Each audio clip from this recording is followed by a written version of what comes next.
sanang iisipin napapagod na ako. Oh my God! Wow!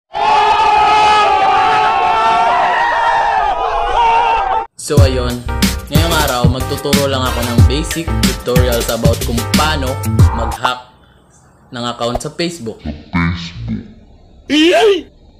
So bago ang lahat, huwag niyo muna kalimutang mag-subscribe at pindutin na rin yung notification bell para updated kayo sa lahat ng gagawin kong video. At huwag niyo na rin kalimutang mag-like.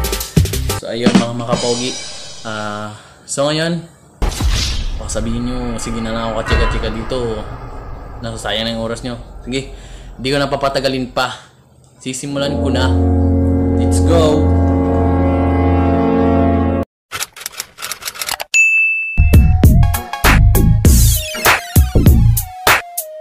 So ayun mga makapogi, dito na po tayo sa cellphone natin. So ngayon, ang gagawin natin, i-open lang po natin tong Facebook.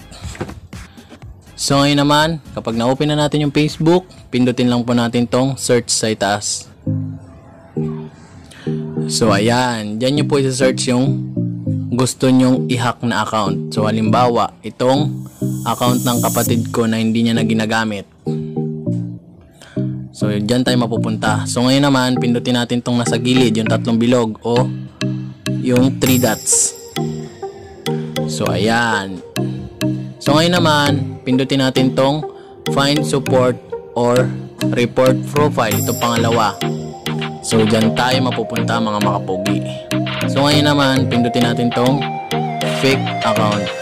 So kapag nandito naman natin tong next, itong blue sa ibaba. So dyan tayo mapupunta. So ngayon naman, pindutin lang natin tong done, itong blue na to sa baba. So ayun, mahahack na yung account.